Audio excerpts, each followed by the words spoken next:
La Orbea Oiz è davvero la migliore cross country sul mercato. Welcome to my party, we're just getting started. A life is a dream or a nightmare scarring. Hand me a drink cause I think I'm going all in. Get me a shrink who can catch me when I'm falling. Cover up my scars. Ciao a tutti e bentrovati un'altra volta qui su Pianeta Mountain Bike. Oggi vado a parlarvi della bicicletta forse più in hype in questo momento, soprattutto dopo il video della comparativa. Questo non è un test comparativo Tra Orbea Oiz, Canyon Lux Trail e Santa Cruz Blur TR. Tantissimi commenti sono arrivati chiedendoci di far uscire velocemente il test della Orbea Oiz, perché non solo è una delle cross country più desiderate, ma soprattutto è una delle pochissime che ha scelto di essere una cross country racing solo ed esclusivamente 120 mm. Come Scott con la Spark RC, anche qui abbiamo una bicicletta pensata per gareggiare. Non è una down country, non è una 120 a lunga escursione, questa è una bicicletta per fare le gare. Esteticamente è rimasta molto simile, ma in realtà è cambiata tanto. Non solo il travel, quindi 120 mm anteriori e 120 mm posteriori, ma anche proprio la struttura del telaio. I foderi posteriori infatti hanno completamente cambiato di forma, di sezione, questo per avere un aumento della rigidità del 12%. Oltre ad aumentare il travel è stata cambiata anche la geometria, è stato allungato il reach di ben 25 mm in tutte le taglie. Qui siamo su una M con 450 mm, devo dire perfetta come taglia per i miei 178 cm. L'angolo di sterzo è stato aperto di 2 gradi, arrivando adesso ad essere 67 gradi. L'angolo piantone è stato verticalizzato ed è 76,5 gradi e questa cosa l'ho avvertita tanto soprattutto nei tratti pedalati in salita, quelli più ripidi, quelli quando andavo a bloccare tutte le sospensioni e andavo a spingere al massimo. Lì comunque la pedalata rimaneva bella rotonda proprio perché il corpo era super ben centrato dentro il telaio. L'ho trovata molto simile per il primo approccio, quindi appena ci sali che dici ok, su questa bicicletta io ci sto bene e mi ci divertirò, alla Santa Cruz Blur. sono partito da qua sotto e questo è il sentiero, abbastanza esposto, abbastanza tecnico, ma la buona Oiz si sta comportando bene, mi dà abbastanza fiducia. Io cerco di essere il più cauto possibile perché comunque qua non si scherza per niente. Abbiamo fatto una salita lunga, 4 km quasi su asfalto, molto ripida, posizione in sella della Oiz ottima, veramente mi sono trovato tanto bene, super bilanciata, né troppo avanti né troppo indietro, niente mal di schiena nonostante abbia forzato un po' e nulla. Adesso andiamo a vedere dove mi porta questo sentiero. Io ho provato questa che è la Orbea Oiz M Team, quindi posso dire il secondo prezzo a partire dall'alto. Sospensioni Fox Factory sia anteriore sia posteriore. All'anteriore abbiamo una 34 Stepcast, il gruppo completo XTR con corona anteriore da 34, quindi super racing, reggisella telescopico che è il Transfer Fox SL, quindi quello super leggero meccanico. Le ruote sono le Oquo M30 con canale appunto da 30 mm realizzate direttamente da Orbea. In gamma ci sono ben 11 versioni di Oiz, 2 tipologie di telaio in carbonio, OMX, quello di questa bicicletta che è quello più alto, quello più leggero, con un peso di circa 1750 grammi per il solo telaio con ammortizzatore, OMR che è sempre telaio in carbonio, stesse caratteristiche ma con delle fibre di carbonio un po' meno pregiate e quindi un po' più pesanti, e poi abbiamo quello in alluminio idroformato. Questa cosa a me piace tanto, vedere una bicicletta da cross country pensata da gara con i primi modelli realizzati in alluminio a un costo di 2.700 euro, quindi chi si vuole avvicinare al mondo delle gare non deve per forza farlo andando a spendere 7.999 euro che è il prezzo di questa M-Team. Interessante però comunque il fatto che i prezzi di Orbea siano leggermente più bassi rispetto alle competitor.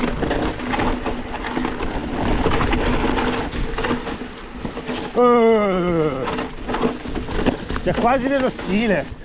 con questa sella io non mi ci trovo bene, non ci sono mai trovato super bene, mi è capitato anche in altri test, non è la mia sella. Come sempre le selle sono una cosa molto molto personale. Cosa che non mi ha dato grandissime sensazioni sono stati i copertoni, perché i Maxxis Recon Race utilizzati tra ottobre, novembre e dicembre non sono il copertone ideale. Sono l'unico con le corna da cross country. Non sta in piedi! Io ho girato attorno all'1,2 anteriore, 1,4 posteriore, gomma da 2,4, cerchio da 30, avrei potuto scendere ancora un po', secondo me avrei avuto quel tocco un po' più di confidenza in discesa. Per quanto riguarda invece il setup delle sospensioni, l'ammortizzatore posteriore circa 170 psi con un ritorno più o meno a metà, mentre la forcella 34 Stepcast l'ho settata come la setto praticamente sempre, circa 75 psi con 4 click di ritorno. Una delle cose che si dice di più della Orbea Oiz che è una bicicletta leggera, e in effetti questa versione taglia M ha fermato la nostra bilancia a 10,56 kg, e questa leggerezza, non si può negare, la si sente tanto sui sentieri, soprattutto quando si va in salita. La bicicletta è molto molto performante. È una cross country racing, la posizione quindi è abbastanza rilassata perché non è particolarmente buttata in avanti, non è per esempio la Trek Super Caliber dove ci sta tanto in avanti. Qui invece è una buona via di mezzo, si sta ben centrati dentro la bicicletta perché appunto la bicicletta è lunga, perché l'interasse è un bel interasse ampio per essere una bicicletta da cross country, perché l'idea di Orbea con la Oiz è sì creare una piattaforma racing pensata per chi vuole gareggiare al massimo, ma anche una piattaforma un po' più versatile per chi vuole avere una bicicletta super performante, per chi comunque vuole spingere, vuole dare dentro di gas, però non per forza col numero davanti, quindi magari stare un po' più rilassato, oppure per chi vuole fare lunghi giri, lunghe escursioni, anche le marathon.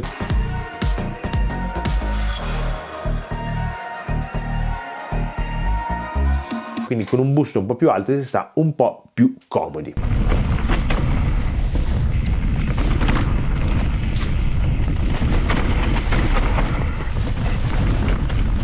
Un grosso aiuto nel riding lo dà il poter scegliere tra le 3 posizioni.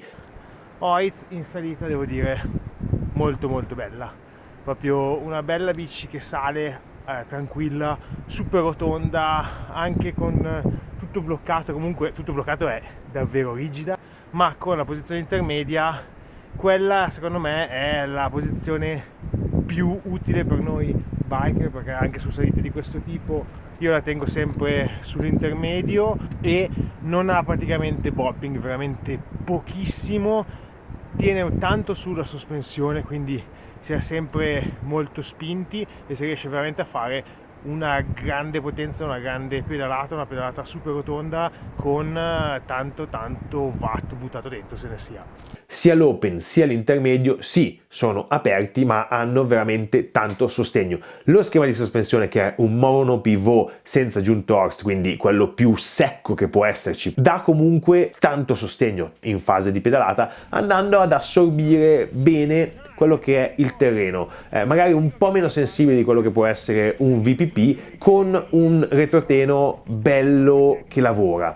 Anche in modalità tutto aperto in salita però c'è pochissimo bobbing, anche quando magari il terreno è molto tecnico in salita e quindi si vanno ad aprire tutte le sospensioni per avere il massimo della trazione. Pedalando seduti anche in tutto aperto, veramente l'affondamento dell'ammortizzatore posteriore è veramente poco, si ha sempre tanta trazione, si ha la ruota che segue molto bene. L'impostazione che ho utilizzato di più è quella intermedia in salita off-road, ma anche sui trail Bangebevi, dove per spingere forte serve anche reattività al posteriore. Nei tratti stretti e tortuosi, piuttosto che lasciare aperto, mettevo sull'intermedio, perché l'ammortizzatore un po' più rigido spinge maggiormente sulla forcella per rendere più rapido lo sterzo. Nei single track fluidi, quelli flow, in questa impostazione si può sfruttare appieno la rigidezza del telaio in carbonio per schizzare da una curva all'altra, veramente fulminea nei cambi di direzione. La posizione tutta chiusa la definirei una posizione molto italiana. Però sei molto italiano, perdonami, te lo posso dire, sei molto italiano. E rende la bici davvero molto molto rigida, quasi troppo per il mio stile di guida. Io non amo particolarmente le sospensioni tutte chiuse, a me piace avere delle sospensioni ben bilanciate, delle sospensioni che danno tanto sostegno ma che lavorano. È una impostazione che usi su asfalto oppure negli sprint.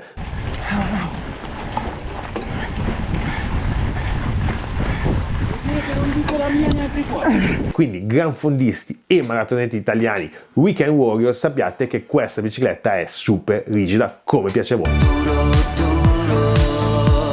In salita, come ho detto prima, aiuta veramente tanto perché si ha un ottimo bilanciamento, quindi non ci si deve mai troppo spostare sulla bicicletta per avere la giusta trazione. Anche sulle salite ripide sì, ci si porta in punta di sella, ma non troppo. Il corpo è ben centrato e i fianchi sono ben posizionati sopra i pedali, cosa che dà una pedalata rotonda ed efficace. Quando poi si scollina e inizia la discesa, inizia anche il divertimento, ma attenzione, non pensate, come ho detto prima, di essere di fronte a una bicicletta che rasenta il mondo trail. Qua siamo su un mezzo da gara e come tale va guidato. Non è la bicicletta più semplice della terra da guidare, serve spingere bene sull'anteriore per mantenerla ben attaccata al terreno. Se ci si rilassa e l'anteriore tende un po' ad alleggerirsi, la bicicletta tende a scappare un po' via, questo anche per il fatto che la bicicletta è tanto leggera. I 120 mm naturalmente aiutano e devo dire che sono stato in grado di sfruttarli appieno, li ho usati tutti, soprattutto in determinati sentieri che erano molto più vicini a quello che è il mondo enduro rispetto al mondo cross country, con drop e passaggi un po' più speziati.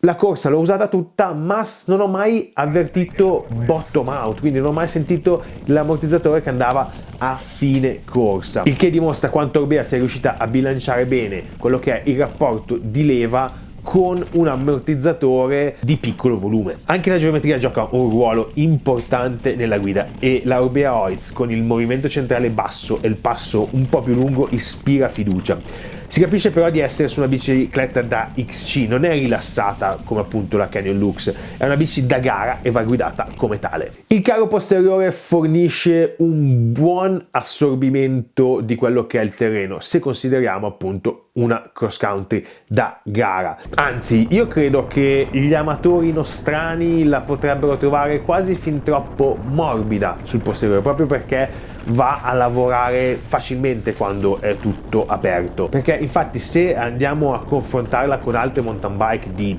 pari livello, il suo carattere è un po' più morbido e sensibile, anche se abbiamo notato che comunque c'è del nervosismo sul posteriore, sui sentieri rocciosi. Questo secondo me è perché il nuovo carro ha proprio una rigidità molto molto elevata, quindi quando c'è il sentiero molto roccioso e lo si prende forte, tende un po' a scalciare verso il posteriore. Questo carattere a me è piaciuto e l'ho anche sfruttato fino in fondo, perché sono andato ad utilizzare un ammortizzatore con un po' meno pressione, perché così avevo un posteriore un po' più morbido e ho giocato molto di più con quelli che sono le tre impostazioni. Infatti l'aperto lo utilizzavo praticamente quasi solo in discesa, mentre per la maggior parte del tempo anche sulle discese quelle più flow oppure i tratti pedalati andavo a utilizzare l'intermedio, quindi avevo un ammortizzatore che lavorava ma molto sostenuto e poi avevo un tutto aperto un po' più morbido che mi permetteva davvero di avere tanta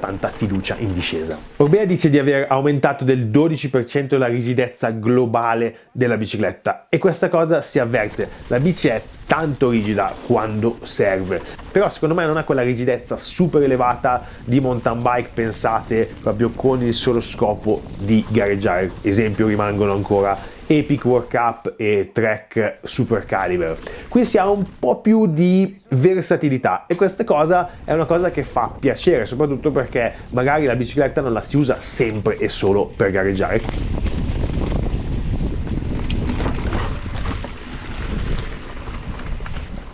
Mamma mia.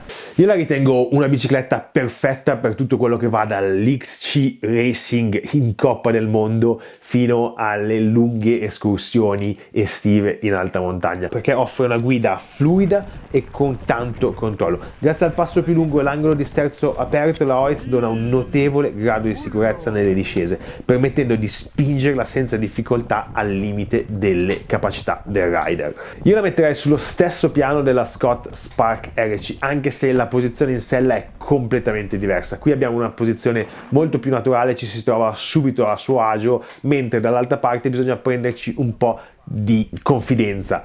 Però il concetto di fondo è lo stesso, avere una mountain bike racing da 120 mm che però è super utilizzabile anche al di fuori dei tracciati fettucciati delle gare.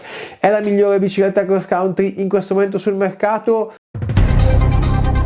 Io la metterei nelle prime 5 di sicuro. So che in tanti di voi avete già acquistato e già provato la Orbea Oiz, quindi quello che vi chiedo è mettere i vostri commenti, li aspetto veramente con tanto interesse perché voglio capire se quello che provate voi sono le stesse sensazioni che ho provato io. Per tutto il resto, 3 consigli finali Pianeta Mountain Bike: mettere un bel like a questo video, iscrivervi al canale cliccando sul bottone rosso qui in basso e soprattutto gas aperto. Alla prossima ragazzi, ciao!